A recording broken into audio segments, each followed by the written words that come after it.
윤석열 대통령과 이재명 대표의 회담 얘기부터 해볼게요. 네. 두 분은 어떻게 보셨는지 좀 궁금해요. 총평을 좀 해주신다면. 저는 매우 긍정적으로 평가합니다. 매우 긍정적. 예, 그리고 뭐 비판적으로 보시는 분들도 있습니다만 일단 서로가 좀 양보한 회담이었다고 생각하거든요.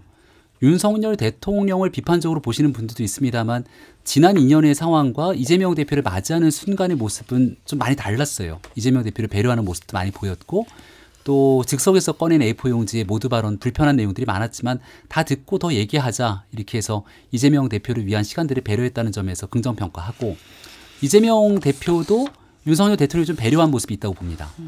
첫 번째로 아마 지지자들이 생각하고 있는 국정 운영에 대한 비판적인 얘기를 안 할 수가 없었을 것이기 때문에 모두 발언을 통해서 그 내용들은 다 쏟아냈지만 실제 비공개 회담으로 들어가고 나서는 특검 등 민감한 문제보단 민생에 좀 집중하는 모습들을 보여줬거든요.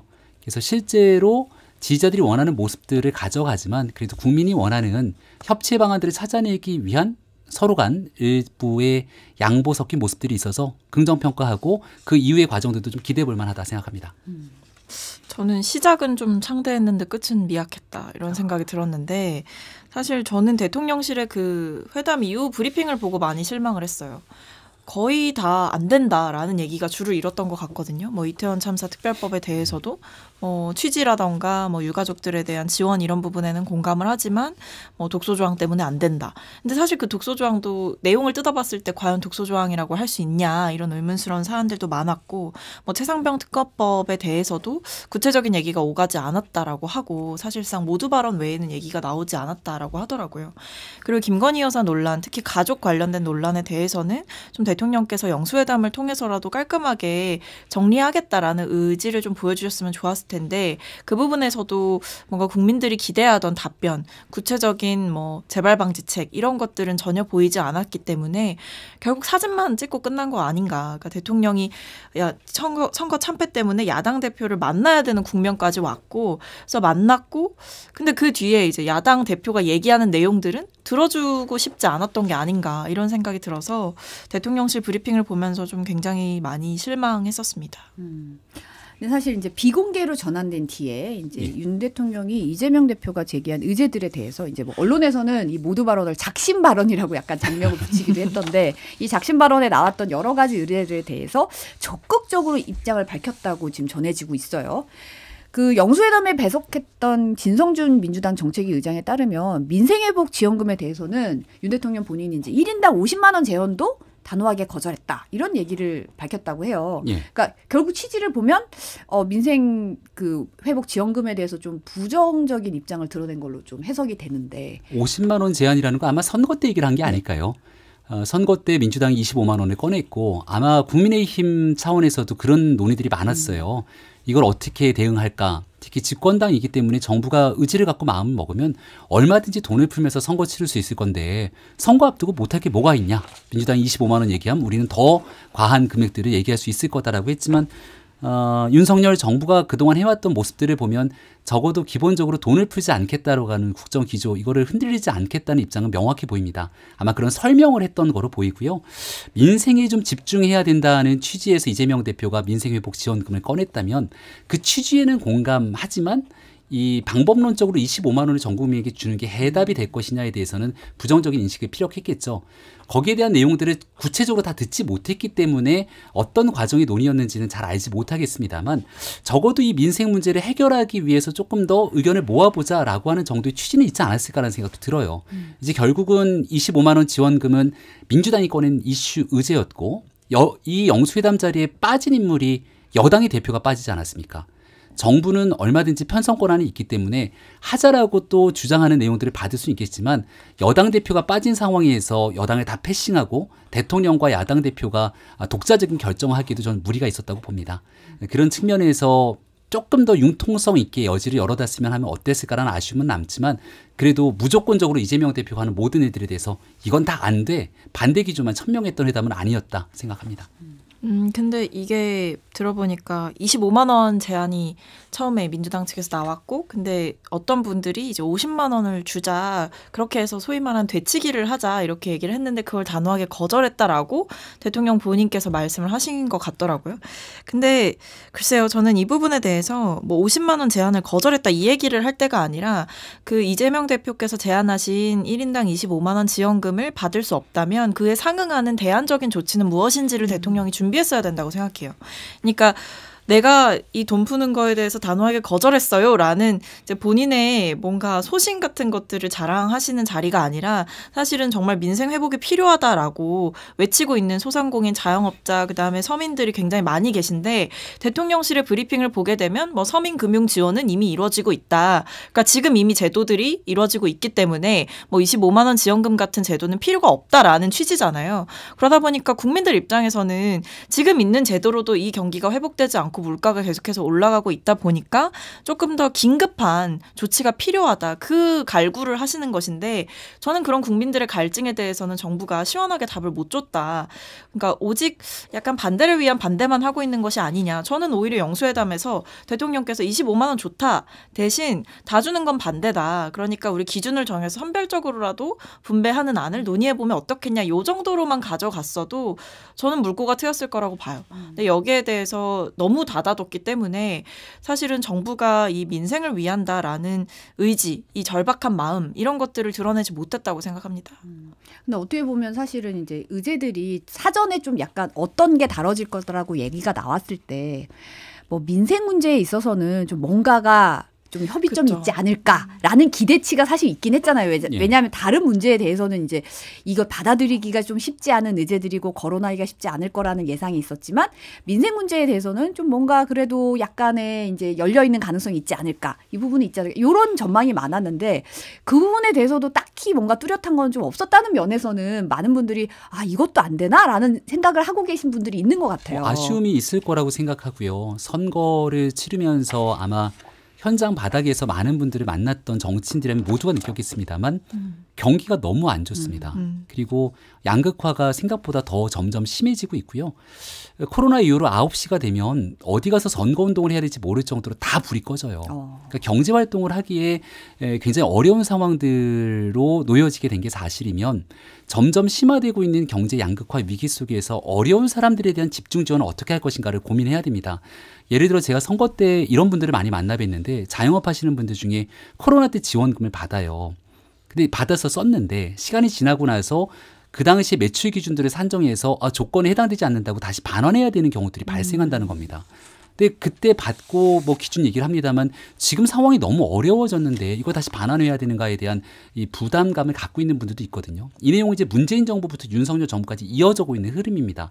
박성민 최고가 얘기했던 것처럼 25만 원 지원금 주는 일에 대해서는 개혁 신당의 이준석 대표도 반대 입장을 천명하고 있는 것처럼, 이게 실질적인 민생 경제 어려움을 회복하는 효과가 있지 않다, 이렇게 평가하는 분들도 많이 있습니다. 그럼 윤 정부에서 진짜 어렵고 힘든 분들을 위해 집중적으로 지원할 수 있는 방안이 무엇인가에 대한 대안들이 나와야 되는데, 그 점이 미진했다는 점은 아쉬움으로 남고, 그래서 이거는 정부 혼자 하는 게 아니라 이제 집권당의 대표도 곧 선출될 것이고, 여야 정부가 같이 머리를 맞대고 좀 공간을 열어놔야 된다라고 말씀을 드립니다. 그러니까 저는 막 아쉬운 게 그런 부분도 있었어요. 이게 정부가 급하지 않구나 이런 생각을 했던 게, R&D 예산 삭감 같은 경우도 문제가 좀 됐었잖아요. 그런데 이제 그걸 뭐 대폭 늘리겠다라고 했지만, 그 말을 잘 뜯어보면 이제 내년 예산 때 대폭 늘리겠다. 그러니까 지금 당장은 현장에 변화가 없는 거예요. 그러니까 고스란히 이 예산을, R&D 예산이 삭감된 현장의 그 변화는 이미 현장에 있는 학생들이나 대학원생들이 느끼고 있는 상황이고, 그 피해를 고스란히 입고 있는 상황이라서, 이재명 대표께서는 이 부분을 이제 추경을 통해서 빠르게 좀 반영을 하자, 그러니까 변화를 당장 가져와야 된다, 이 얘기를 하셨는데, 추경을 거기에 편성할 생각이 없고 뭐 내년 예산 때 반영하는 것으로 하겠다라고 하는 게, 저는 이게 국민들이 느끼는 그 템포, 그러니까 시급성이라든지 절박함이라든지 속도 같은 게 정부가 좀 많이 느리다라는 생각이 있습니다. 사실 정부가 돌아가는 그 체계라든지 이런 것 자체가 일반 국민의 삶에 봤을 때는 굉장히 속도가 느려요. 워낙 절차도 많고 많고 뭐도 통과시켜야 되고 하니까 근데 그렇기 때문에 추경이라던가 이런 조치들이 또 있을 수 있는 거거든요. 근데 그 부분에 대해서 정부가 너무 닫힌 자세로 가고 있는 게 아닌가 그런 생각이 듭니다. 일단은 뭐 추경 문제는 지출 구조 조정을 다 해서 전체판은 없는 게 아니면 결국 빚내서 추경을 해야 되는 일이기 때문에 정부 입장에서 가지고 있는 부담감이 있을 수밖에 없다는 점을 좀 얘기 드리고요. 선거 때였다면 뭐 선거에 대한 여러 가지 유불리 때문에 또 할 수 있는 부분이 있지만 일단 선거 이후에 나타났던 지금 상황에서 이걸 그냥 단순하게 민주당이 요구하는 안대로 급하게 추경하기는 좀 부담감이 있을 겁니다. 대신 논의할 수 있는 틀들은 열어놨기 때문에 그건 좀 지켜볼 문제라고 보고요. 그러면 아예 성과가 없었냐라고 한다면 저는 그래도 민주당이 또 긍정평가를 하고 있는 이유 중에 하나가 연금 개혁 그리고 플러스로 가장 시급하다고 생각되는 의정 갈등 문제에 대한 의대 증원 문제 여기에 대해서 그 필요성을 인지하고 민주당이 적극 협조하겠다는 입장을 밝힌 거거든요. 그러니까 총론적인 상황에서 함께 할 수 있는 협력의 틀을 만들었기 때문에 그 자리에 정책위 의장이 왜 배석했겠습니까? 이 후속 조치들을 어떻게 이끌어낼지를 만들어내는 게 이제 야당 대표와 정부에 남겨진 과제라고 볼 수 있다면 이 부분을 해결하는 모습들을 보고 또 국민께 효능감을 얻게 된다면 그 다음 단계로 협치의 이 과정들을 더 이어갈 수 있을 거라고 생각합니다. 영수회담에서 언론 문제도 거론이 됐다고 하는데 이제 윤석열 대통령이 언론 장악할 생각이 없다. 방법은 잘 알고 있지만 뭐 이런 얘기를 했다고 전해졌거든요. 요건 어떻게 보세요? 뭐 비공개 회담에서 나왔던 얘기들 네. 있지 않습니까? 근데 언론에 관련된 문제는 사실 그 정부도 부담감이 좀 있을 거라고 봐요. 그럼에도 불구하고 지금에 있는 많은 언론들 중에서 정부를 비판적으로 바라보면서 언론을 너무 탄압하는 것 아니냐 이렇게 기조를 갖고 계신 분들도 있습니다만 윤석열 정부에서처럼 또 이렇게 마음 놓고 대통령에 대한 비판들이 여과 없이 쏟아져 나오는 공간들이 또 있는가 생각해 보면 이게 언론이라는 건 장악한다고 장악될 수도 없는 일이다라고 하는 원론적인 얘기들을 했다 생각하고요. 저는 미디어 환경의 변화 때문에 우리가 지금 MBC 라디오 이게 지금 유튜브로 송출이 되지 않습니까? 네. 이게 전통적인 레거시 미디어에서 이 기득권을 갖고 있는 사람들을 꽉 잡아둔다고 언론이 장악되는 것도 아니고 결국은 뉴미디어 상황 속에서 유튜브라든지 다양한 채널 속에서 훨씬 큰 영향력을 발휘하는 사람들이 있는데 이거를 어떻게 권력의 힘으로 장악할 수는 없는 노릇 아니겠습니까? 아마 그런 보편적인 얘기를 한 것이 아닌가. 다만 이제 이재명 대표와 야당 입장에서는 현재 있는 정부의 구도 속에서 정부 편향적인 상태로 흘러가고 있는 이들에 대한 지적일 텐데 저는 이 문제는 문재인 정부와 민주당에서 언론에 대했던 태도들을 곱씹어 보면서 본인들은 안 그랬는데 윤석열 정부는 너무한 것 아니냐 이런 비판들은 좀 새겨드릴 필요가 있지만 그 형평성의 기준에서 놓고 좀 바라봤으면 좋겠다라는 말씀도 드립니다. 근데 이제 문제는 그 방심위도 그렇고 선거방송 그 심의하는 선방위도 그렇고 지금 김건희 여사 의혹을 다뤘던 것들에 대해서는 계속해서 중징계가 내려진다는 게 문제죠. 특히 이런 것들이 여권 추천 인사들의 주도로 좀 이루어지고 있다라는 게 문제인 것 같고 대통령께서 방법을 알지만 그렇게 하지 않는다라는 취지로 말씀을 하셨지만 이미 알아서 잘 자행되고 있는 것 같습니다. 특히 제가 굉장히 눈여겨봤던 부분이 이 여당이 추천했던 그 최철호 위원이라는 분이 이제 김건희 여사 관련된 그 명품백 수수 논란 이 부분에 대해서 그 보도를 문제 삼으면서 이제 김건희 여사를 평범한 가정주부에 빗댔다고 하시고 그러면서 그러니까 이제 김 여사가 그 명품백을 받은 게 문제가 없는데 그 문제가 있는 것처럼 보도하는 게 문제다라고 이제 방송들이 비판을 하시는 거예요. 특히 이제 MBC가 굉장히 타겟이 되고 있는 시점이고 최근에도 방심위에서도 MBC가 보도했던 여러 가지 그 대통령과 관련된 논란 그리고 김건희 여사와 관련된 논란 이런 것들을 보도한 것들은 계속해서 법정 제재를 자행하는 모습들이 제가 봤을 때는 이미 언론 장악을 시도하고 있는 것이다. 특히 그것이 여당 추천 인사들에 의해서 그리고 그들이 굉장히 다수의 우위를 점하고 있는 구조하에서 이루어지고 있는 게 상당히 저는 주도 면밀하고 구조적으로 지금 이루어지고 있다라고 생각합니다. 이거는 한 가지만 꼭 좀 짚고 넘어가고 싶은 건 민주당이 다수당 뭐 지금 다수당이지만 다수당이던 과정 속에서 이 언론사에 대한 징벌적 손해배상제 중심으로 하게 되는 언론법 개정안 추진했던 과정들 아마 다 기억하실 겁니다. 그러니까 예를 들어서 언론을 정말 강력하게 옥죄기 위해서 할 수 있는 여러 조치들이 있다는 것은 과거 민주당이 추진했던 법안들 속에서 많은 언론인들이 이런 내용들의 반대 입장들을 피력하고 나섰잖아요. 근데 이런 부분들이야말로 그냥 지금 있는 단순한 제재 조치들을 넘어서 언론의 강압적인 형태로서 옥죄일 수 있는 여러 가지 규제 방법이라고 볼 수 있는데 이런 일들을 추진해왔던 민주당의 입장들이 지금 윤석열 정부를 비판하는 과정 속에서 본인들이 갖고 있는 생각과 가치가 형평성 있는 잣대로 보고 있는 것인가를 좀 집중적으로 평가했으면 좋겠습니다. 그러니까 정부가 다 잘하고 있다고 얘기하고 싶지는 않은데 부족한 점이 있다면 지적할 수는 있겠으나 과연 문재인 정부의 언론관 그리고 민주당이 추진해왔던 언론법 개정안 등에 대한 문제점들을 돌아보면서 어떤 방식으로 언론의 자유들을 좀 제대로 국민들의 알 권리를 위해서 정부가 정치권이 그 역할들을 할 수 있도록 둬야 되는 것인가에 대해서는 진지한 검토와 토론이 필요한 과정이라고 생각합니다. 근데 이제 문제는 이제 김건희 여사와 그 어머니의 주가 조작 의혹이 있었고 그리고 여기에 대해서 보도하는 언론들에 대해서 계속 법정 제재가 내려지는 이 상황이 기이하다는 것이고요. 김건희 여사의 명품백 수수 의혹도 보도하는 것들에 대해서 문제를 삼는 거. 그러니까 이게 방심이나 이런 곳에서 판단하는 것들을 보면 너무나 편향된 시선으로 지금 이 보도들을 제재하는 것 같아요. 그러니까 본인들이 원하는 만큼의 소위 말하는 이 윤석열 대통령과 그 배우자에게 유리해질 수 있는 만큼의 반박이 나오지 않으면 공정하지 않다, 객관적이지 않은 보도다라는 이유로 그런 말도 안 되는 좀 잣대들을 들이대서 계속해서 이 법정 제재가 내려지고 있다라는 게 이거 누가 봐도 이 김건희 여사 보도라든지 대통령에게 불리한 보도를 하면 옥죄는 거 아니냐라는 생각이 당연히 드는 것이고 민주당은 이 부분에 대해서 당연히 문제 제기를 할 수밖에 없죠. 이건 뭐 민주당이 얘기하는 걸 넘어서서 누가 봐도 이상합니다. 그러니까 단적인 예로 방심위 선방위가 김건희 여사의 주가 조작 의혹을 언급했던 그 보도들에 대해서 법정 제재를 한 게 벌써 6번째예요.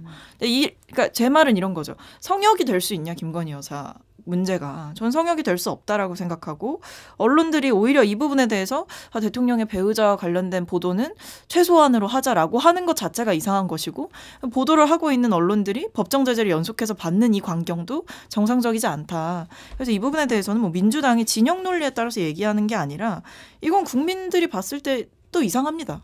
명품백 받으신 거는 영상으로 심지어 나왔잖아요. 근데 이거에 대해서 소위 말해 피해 실드를 치시는 분들이 나오시고 자꾸만 여기에 대해서 덮으려고 하고 보도했던 언론사들의 제재가 가해지면 도대체 언론은 어떻게 역할을 해야 되느냐. 여기에 대해서 견제하고 비판하는 것도 야당이 해야 되는 역할이라고 생각합니다. 다음으로 좀 넘어가면 어떻게 보면 이제 이 영수회담이 이제 소통을 좀 강조하는 부분이 그런 행보의 하나로 보여지고 그 윤석열 대통령이 이제 빠르면 다음 주에 취임 2주년 기자회견 할 걸로 알려져 있어요. 그러니까 사실 취임 100일 기념 기자회견 이후로는 공식 기자회견이 없었거든요. 그래서 이제 뭐 도어 스태핑도 뭐 중단이 됐다가 최근에 이제 공개 질의받는 모습 자체가 언론에 굉장히 주목을 받으면서 이게 이렇게까지 주목받을 일인가라는 얘기까지 나왔어요. 이번 기자회견의 형식이 어떤 방식이 돼야 좀 적절하다고 보시는지. 너무 오랜만에 기자회견인데요.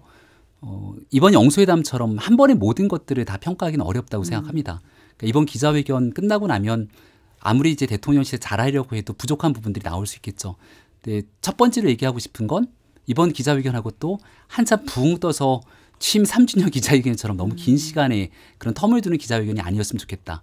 그러니까 한 번에 만족스럽지 못하더라도 최대한 자주 사람들을 만날 수 있는 통로의 시작점을 다시금 열었으면 좋겠다는 점 한 가지랑 두 번째는 과거 뭐 문재인 정부 때도 마찬가지였습니다마는 여러 기자들과 있는 과정 속에서 다양한 질문들을 꺼내놓을 수 있게 했잖아요. 그 당시에 김혜령 대변인, 국민의힘 대변인 했던 경인방송 기자였던가요? 그 당시가. 그래서 문재인 대통령에게 불편한 질문을 했지만 또 그 내용들에 대한 질의 답변들이 자연스럽게 여과 없이 생중계로 노출됐던 것처럼 대통령과 정부가 불편한 질문도 얼마든지 할 수 있는 과정 속에 이어졌으면 좋겠다. 대신 그때도 주제들이 딱딱 정해져 있기 때문에 너무 한쪽 주제만 갖고 자유롭게 토론하다 보면 우리 국가에 꼭 필요한 의제들은 뒤로 다 물려날 수가 있거든요. 외교 안보에 관한 이슈 당연히 다뤄야 되고요. 지금 국민들이 가장 궁금해하고 걱정하고 있는 이 의료 개혁에 관한 문제가 저는 가장 최상위에 있어야 된다고 생각하고 또 그 과정에서 대통령실이나 정부가 불편하게 생각할 수 있는 특검 등에 대한 이슈들도 다룰 수 있기 때문에 주제는 굉장히 다양하게 쉽게 그리고 그 안에서 질의응답들이 자연스러운 상황으로 이어져야 된다. 대신 시간이 한정돼 있기 때문에 한 번 질문하고 여러 차례 주고받는 답변까지 이어지기는 어려울 겁니다. 과거 정부도 그랬지만 그런 한계를 인정하면서 이번에 있는 기자회견으로 끝나지 않고 이걸 좀 정례화시켜서 자주 가져갈 수 있게 된다면 대통령에 대한 소통 방식의 부정평가들도 조금씩 완화될 거라고 봅니다. 저는 최대한 길게 그러니까 시간 제한 두지 말고 해야 된다라는 생각이 있고 질문된 주제에 대한 제한 없이 가야 된다 이런 생각이 있습니다. 이게 결국에 기자회견이라는 거는 굉장히 좀 어떻게 보면 정중한 형식, 국민들 앞에 대통령께서 굉장히 정제된 언어를 통해서 본인의 생각을 솔직하게 드러내는 자리가 될 텐데 걱정되는 것은 이제 기자들의 질문을 조금만 받고 대통령께서 너무 많이 말씀을 하실까 봐도 약간 걱정이 되고 그리고 이제 주제 자체를 사전에 이제 어느 정도 기자들에게 무슨 질문을 할지 정도는 알아볼 수 있잖아요. 그렇게 할 때 약간 불편한 질문들은 좀 뒤로 빼거나 이럴 수도 있을까 봐 약간 걱정이 되는데 대통령실에서 이번 기자회견에 그 무게가 절대 가볍지 않다라는 것을 아셔야 될 것 같습니다. 지금까지는 대통령께서 특정 언론사랑 그냥 1대1 인터뷰 형식으로 불리한 주제는 좀 피해가고 최대한 유리한 고지에서 뭔가 말씀을 하는 그 장면이 너무나 많았어요. 그리고 일방적으로 모두 발언이나 그냥 대통령이 일방적인 스피치를 통해서 국민들이 그냥 대통령의 말을 이렇게 주입식으로 듣는 형식이 많았는데 이번엔 정말 기자들이 좀 속 시원한 질문도 하고 대통령이 그런 좀 뼈아픈 소리들을 들으면서 거기에 대해서 진짜 반성하고 정말 구체적인 대안들 그리고 재발 방지책들 문제가 있었다라고 한다면 사죄와 반성의 태도들 이런 것들이 가감없이 보여져야 되는 자리라고 생각이 듭니다. 한덕수 국무총리 후임 인선이 좀 늦어지고 있어요. 그래서 사실 영수회담에서 이 의제가 다뤄질 것인가 좀 관심이 있었는데 얘기를 들어보면 이동훈 홍보수석이 언론 인터뷰에서 야당에서 어떤 얘기하는지 좀 궁금했는데 얘기를 안 하더라고요. 근데 이제 민주당에서는 좀 황당하다는 반응이 좀 보이는 것 같고 네. 인사권자가 얘기를 하지 않는데 우리가 먼저 얘기하기 좀 부적절하지 않냐 이런 반응이 보이는 것 같고 이거는 어떻게 보세요? 이동훈 수석이 영수회담 끝나고 채널A에 나와서 이제 이동훈 수석도 인터뷰를 했고 박성준 대변인도 나와서 인터뷰를 순차적으로 쭉 했던 그 자리에 나왔던 얘기들인데 본인이 먼저 총리에게 꺼낸 게 아니라 앵커의 질문에 대한 답변이었던 거로 기억하고 있습니다. 일단은 대통령실이 총리 얘기를 안 꺼내기로 했던 거로 알고 있어요. 그러니까 실제로 해야 될 의제와 주제들이 많고 총리를 지금 당장 인선할 상황이 아니기 때문에 정해지지 않는 상황에서 총리 얘기를 꺼내는 것 자체가 의제를 좀 집중해서 끌고 가는데 한계가 있다고 느꼈을 겁니다. 근데 여기에 이동훈 수석은 그럼 왜 야당이 얘기를 꺼냈을까라고 생각해 보니 야당이 이제 국무총리에 관련해서 갖고 있는 생각들이 있을 거잖아요. 무슨 협치에 관한 내용이라든지 국무총리에 관한 국회 비준 그 동의권을 다 들고 있는 게 야당이기 때문에 야당이 혹시 총리에 관련해서 이런 입장을 갖고 있을까라고 해서 어떤 얘기를 낼지 궁금했다라는 점에 대한 답변으로 저는 생각을 합니다. 근데 여기에 대해서 서로가 얘기를 꺼내지 않았고요. 만약에 이 대통령실에서 총리에 대한 사람 얘기를 꺼낼 수는 없었을 거잖아요. 그럼 전체적인 얘기를 하게 된다면 인사청문회를 거치면서 그 다음 단계에서 이 사람을 동의하든 말든 그 순차적인 문제이기 때문에 거시적인 얘기만 오고 가는 과정일 거지 실질적인 성과를 나타내기는 어려울 거거든요. 결국 사람을 어느 정도 좁혀지고 나면 그때 가서 이재명 대표와 다시 한번 진지하게 총리에 관한 논의를 하는 때는 또 다른 날이 잡히지 않을까 저는 이렇게 생각합니다. 이제 아마 대통령실에서도 지금 총리 인선에 대해서는 너무 이제 잡음이 컸다 보니까 좀 뒤로 미루는 모양새가 있어요. 그러니까 실제로 박영선 전 장관 임명설도 있었고 막 이랬잖아요. 근데 그러다 보니까 일단 총리 인선 자체가 너무나 리스크가 됐고 이걸 정치적으로 풀기에는 야당의 협조를 구하기가 좀 쉽지 않아 보이니까 애초에 좀 대통령실도 적극적인 입장을 표명하지는 않은 것 같습니다. 그리고 민주당 측에서도 홍익표 원내대표라든지 수석 대변인 이런 분들의 입장을 공식적으로 보게 되면 국무총리 인사권은 대통령에게 있는 것이지 민주당에 있는 것이 아니다라고 얘기를 하면서 그건 대통령의 권한이다 이렇게 얘기를 하고 계시는 거예요. 그래서 글쎄요. 아마 민주당은 대통령실에서 도대체 누구를 하려고 하나 아마 이걸 좀 지켜보고 있는 상황이지 않나 싶습니다.